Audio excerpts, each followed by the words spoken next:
Hello guys, कैसे हैं आप सब। मैं ऐसा करता हूं आप मस्त होंगे एंड स्वस्थ होंगे। और आज हम लोग पढ़ने वाले हैं मैथ पेडागोजी। ठीक है, जिसमें हम लोग समझेंगे आपका यहाँ पे मैथ्स का जो नेचर होता है, उसका डेफिनेशन होता है, जो इसका इम्पोर्टेंस होता है, इन सारे चीजों के ऊपर उसका विशेषता क्या है, इसके ऊपर हम लोग बात करेंगे। तो चलिए हम लोग देखते हैं। आपका ये पेडागोजी का सबसे पहला टॉपिक है और मैं कोशिश करूंगा धीरे धीरे करके आपको सारा चीज मैं यहाँ पे आपको कवर करा दूं। ठीक है, चलिए देखिए। तो जैसा कि आप देख पा रहे हैं यहाँ पे, सबसे पहले आप देखेंगे यहाँ पे परिभाषा। ठीक है, यानी यहाँ पे मतलब जो आपका मैथ्स के बारे में जो उन्होंने डिफाइन किया है, जिन्होंने परिभाषा दिया है, जिन्होंने डेफिनेशन दिया है, उसमें आपके पास ये 3 डिफिनेशन जो निकल कर आता है, जो अक्सर एग्जाम में पूछा जाता है। ठीक, तो पहला जो डिफिनेशन दिए हैं वो दिए हैं होंगवेन। होंगवेन ने क्या बोला है कि गणित सभ्यता और संस्कृति का दर्पण है। गणित कैसा है भाई? तो सभ्यता और संस्कृति का दर्पण है। एक इन्होंने कहा है, होंगवेन कहा है। अब आपके माइंड में चल रहा होगा सर आप परिभाषा क्यों बता रहे हैं। तो याद रखिएगा, डायरेक्ट आपका ये डिफिनेशन दे करके आपसे पूछ लेगा ये परिभाषा किन ने दिया है ना। बोल देगा कि गणित सभ्यता और संस्कृति का दर्पण है, ये किसने कहा। तो वहां पे आपको बताना होगा कि होंगवेन ने बोला है। क्या बोला है?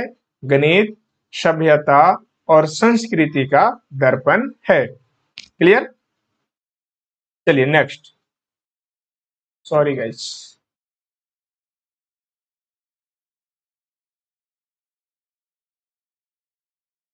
देखिए, इसके बाद जो सेकेंड डिफिनेशन है वो है रोजर वेकन का।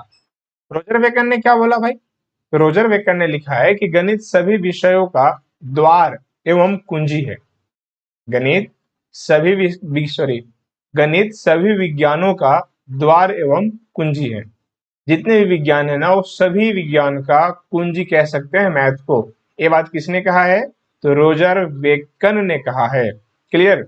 इसके बाद तीसरा पॉइंट में आपका है, वो लिखा हुआ है लॉक। लॉक ने क्या बताया भाई? तो गणित वह मार्ग जिसमें बच्चों के मन या मस्तिष्क में तर्क करने की आदत स्थापित होती है। गणित क्या करता है? तो बच्चा के अंदर मन और मस्तिष्क में तर्क है ना, आदत स्थापित करता है तर्क करने की, यानी लॉजिकल बातें करने की, तार्किक बात करने का। ठीक है, ये आदत स्थापित करता है, हैबिट बनाता है कौन? मैथ्स। ये बात किसने कहा है? तो लॉक ने बोला है। क्लियर? ये 3 डिफिनेशन आपका ना एकदम से वीवीआई टाइप से है। अक्सर ये तीनों डिफिनेशन को ही घुमा फिरा कर पूछा जाता है। इसके बाद ये रहा आपका विशेषता। सॉरी, ये आपका विशेषता है। क्या क्या इसका विशेषता है मैथ का?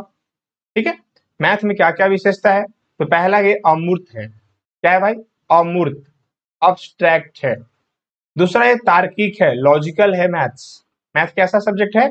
लॉजिकल सब्जेक्ट है। इसके बाद शुद्धता, एक्यूरेसी होती है मैथ में।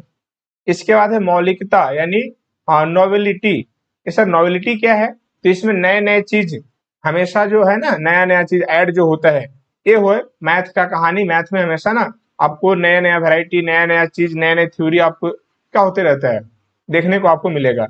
इसके बाद है विशिष्टता, स्पेसिफिकेशन है। मैथ में क्या है? स्पेसिफिकेशन।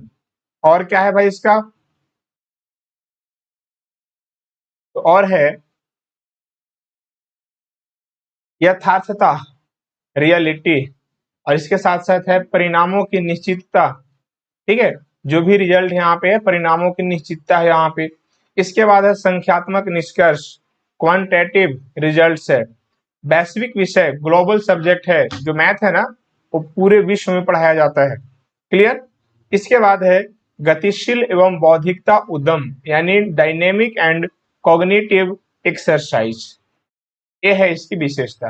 ये सारा विशेषता याद रखिएगा, क्योंकि विशेषता से रिलेटेड आपसे क्वेश्चन पूछ लेगा। क्लियर? चलिए अब इसको हम दिखाएंगे यहाँ पे महत्व, इसका इंपॉर्टेंस क्या है भाई। मैथ का हमारा इंपॉर्टेंस कहाँ कहाँ है? मतलब मैथ तो मैथ हम जानते ही हैं, मतलब ये मैथ को मैथ के अलावे और सब्जेक्ट में कौन कौन सब्जेक्ट में और कैसे आपका इसका इंपॉर्टेंस रखता है, कैसे मैथ्स अपना रोल प्ले करता है, उस पर बात कर लेते हैं। ठीक, सबसे पहले भौतिक शास्त्र। जैसे आपको ये बोलता है ना फिजिक्स, फिजिक्स में क्या होता है, जितने सारे न्यूमेरिकल हैं ये किसके सहारे बनते हैं भाई, मैथ के सहारे। जो न्यूमेरिकल है वो किसके सहारे बनते हैं, मैथ के सहारे। नक्षत्र विज्ञान, नक्षत्र विज्ञान में क्या होता है, आप थोड़ा सा ऐसे सुने हैं, किसी को बच्चा जब थोड़ा सा शरारती टाइप से होता है ना, तो लोग बोल देता है कौन नक्षत्र में पैदा हुआ था, कौन नक्षत्र में पैदा हुआ था, इसका क्या लॉजिक है। या फिर जब शादी विवाह वाला जब होता है ना, तो ऐसा माना जाता है ना, हम लोग को देखा जाता है कि कितना बन रहा है, क्या उसको बोलते हैं, लड़का लड़की का मैच कराया जाता है जी, गुण, है ना, 32 38 36 ऐसा कुछ होता है, समथिंग समथिंग। तो जो 32 36 38 जो आप बोल रहे हैं वो क्या है, मैथ ही तो है। इसके साथ ये जो है रसायन शास्त्र, रसायन शास्त्र में जो आप जब कभी भी फॉर्मूला लिखते हैं, जैसे मान लेते हैं NaCl2, टू आ गया, है ना, H2O, उसमें भी टू आ गया, ये सब क्या है, मैथ ही तो है। मैथ ही का तो यहाँ पे हम इंपोर्टेंस दे रहे हैं। इसके साथ है आपका वनस्पति एवं जीव विज्ञान। भाई जीव विज्ञान में बहुत सा ऐसा चीज है जिसका आपका बोल देगा उसका साइज क्या होता है, कितना होता है, कितना होता है, कितना डेसीमीटर होता है, इस तरह का चीजें हो जाती है देखने के लिए। क्लियर। इसके बाद है सामाजिक अध्ययन, ये तो आप ऑल ओवर है। इतिहास, इतिहास में कैसे है भाई, मैथ का रोल क्या है इतिहास में, अकबर कब जन्म लिया, शिवाजी कब जन्म लिए, है ना, बक्सर का युद्ध कब हुआ, कब हुआ कैसे बताइएगा, डाटा दीजिएगा ना, 1800 1500 1600 जो भी दीजिएगा, क्या है, मैथ का उपयोग तो है ना वहां पे। भूगोल, भूगोल में क्या है भाई, जियोग्राफी में क्या है, तो हाँ सर इतने डिग्री पे ये चीज झुका हुआ है, ये इस डिग्री के साथ इतने इतने क्या बोलता है, टाइमिंग वाइमिंग वाला जो सीन है वो भूगोल का है। ठीक है, पहाड़ इतने ऊंचा है ना, गहराई इतने मतलब गर्त, ये सब क्या है, इतिहास भूगोल का चीज है, ज्योग्राफी का चीज है, जो हम लोग मैथ से डिनोट कर लेते हैं। क्लियर। चलिए और दिखाते हैं और इसका क्या क्या इंपॉर्टेंस है। देखिए इसके बाद लिखा है अर्थशास्त्र, अर्थशास्त्र मतलब इकोनॉमिक्स। इकोनॉमी में क्या है भाई, सबसे बड़ी रोल तो है जी इकोनॉमी में। जैसे अगर कुछ भी देखिए ना, इकोनॉमी मतलब क्या, आप कुछ चीज खरीदना चाहते हैं, आपके पास पैसा नहीं है ना, कोई चीज का मान लेते हैं आपका पेन टाइप खरीदना था, इसकी दाम है 10,000 रुपए, आपके पास 8,000 रुपया है, क्यों नहीं खरीद पाए, इकोनॉमी। 8,000 रुपया है, क्या बोलिएगा 8,000 है, सर कितना रहेगा तो मिल जाएगा, तो 10,000 रहेगा तो मिल जाएगा, क्या है, मैथ ही तो है। ठीक है। इसके बाद नागरिक शास्त्र, मनोविज्ञान, चित्रकला, शारीरिक शिक्षा, नैतिक मूल्यों का विज्ञान और जीविकोपार्जन का आधार, ये सारा है इसका इंपोर्टेंस, महत्व है मैथ का। आई होप ये बात आपको समझ में आया होगा कि मैथ का इंपोर्टेंस क्या है। ठीक है, यहाँ पे दो चीज देखे, डिफिनेशन देख लिए और इसका विशेषता देख लिए और साथ में इसका इंपोर्टेंस देख लिए। क्लियर है। चलिए अब देखते हैं और हाँ, इसके बाद हम लोग देख लेंगे, देखिए नेचर, नेचर ऑफ मैथ्स। भाई मैथ का नेचर क्या है, प्रकृति क्या है इसकी, तो लिखा है ना कि ये जो पहला है ना वो concrete to abstract, concrete to abstract का मतलब मूर्त से अमूर्त की तरफ। ये बात कौन बोला है भाई, इन्होंने ये बात बोला है पियाजे ने, जिन पियाजे ने इस बात को बताया कि मैथ का नेचर क्या है, तो कंक्रीट से अब्स्ट्रैक्ट की तरफ जाना, ये मैथ्स का नेचर है। जैसे हम आपको एक बात बताएंगे, चलिए एग्जांपल में आपको लिखे हुए हैं साइकिल का चक्का।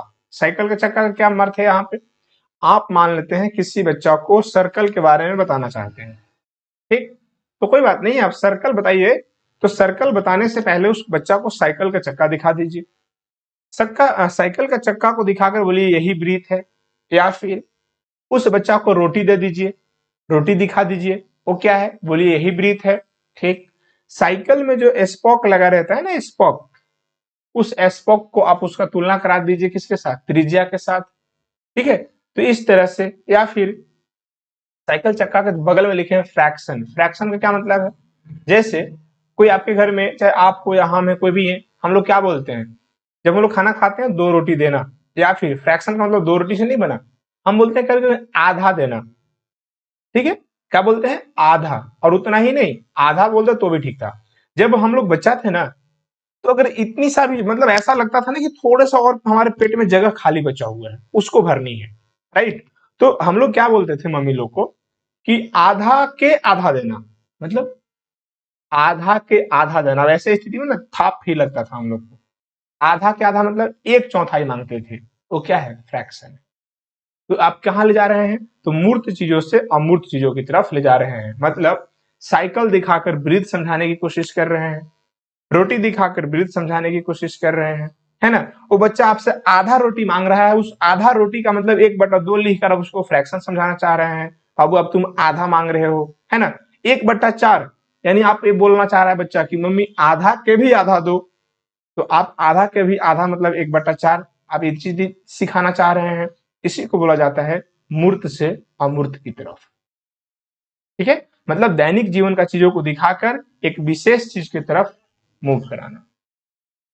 क्लियर।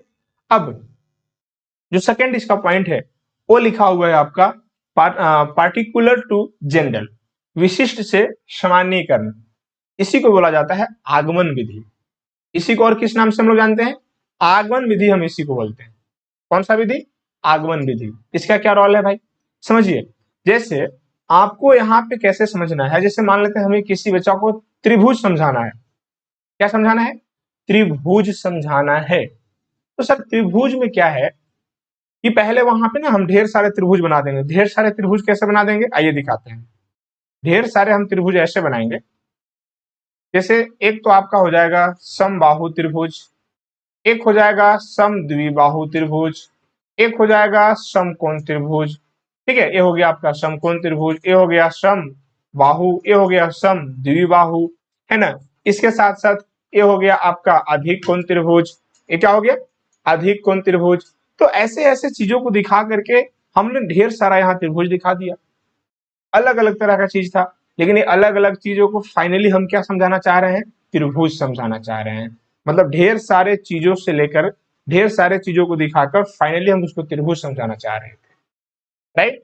उसके बाद चतुर्भुज की अगर हम बात करें तो चतुर्भुज में क्या क्या होता है, चतुर्भुज में होता है आपका, देखिए ये हो गया समांतर चतुर्भुज हो गया, है ना। इसके साथ साथ सम चतुर्भुज हो जाएगा, इसके साथ साथ आयत हो जाएगा, और क्या हो जाएगा, वर्ग हो जाएगा।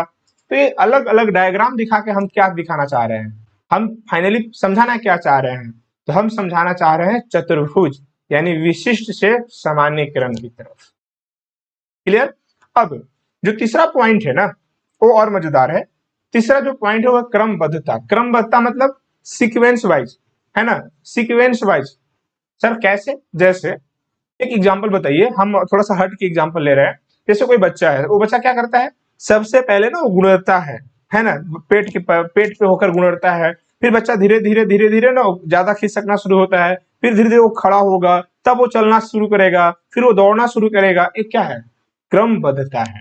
मतलब अगर एक बच्चा को आप बताइए कोई भी चीज को क्रमबद्धता, जैसे मान लेते हैं हमको किसी बच्चा को नंबर समझाना है, तो नंबर समझाने के लिए सबसे पहले हमको समझाना होगा नेचुरल नंबर, गिनती की संख्या।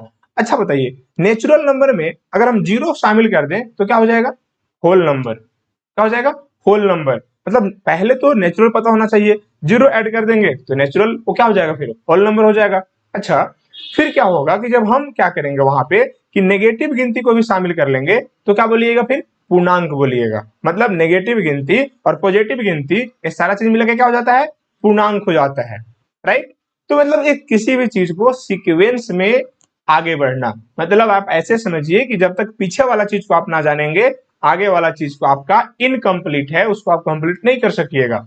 जैसे छत पे चढ़ना है, तो छत पे चढ़ने के लिए सबसे पहले पहला सीढ़ी, देन दूसरा, देन तीसरा, देन चौथा, देन पांचवा। क्या आपको लगता है डायरेक्ट पांचवें सीढ़ी पर आप पहुंच जाएंगे, नहीं, है ना। क्रमबद्ध का मतलब ये होता है, ये है आपका मैथ का नेचर। ठीक है, यानी शुरू से चलना पड़ेगा मैथ के लिए। ठीक, क्लियर यहां तक। अब तो ये आप यहां से ढेर सारा चीज समझ गए, क्या क्या जो जो आपका थंबनेल में लगा था वो सारा चीज मैं यहाँ डिफाइन कर दिया। और आज की सेवा समाप्त। विशेष मिलेंगे नेक्स्ट वीडियो के साथ, तब तक के लिए बाय।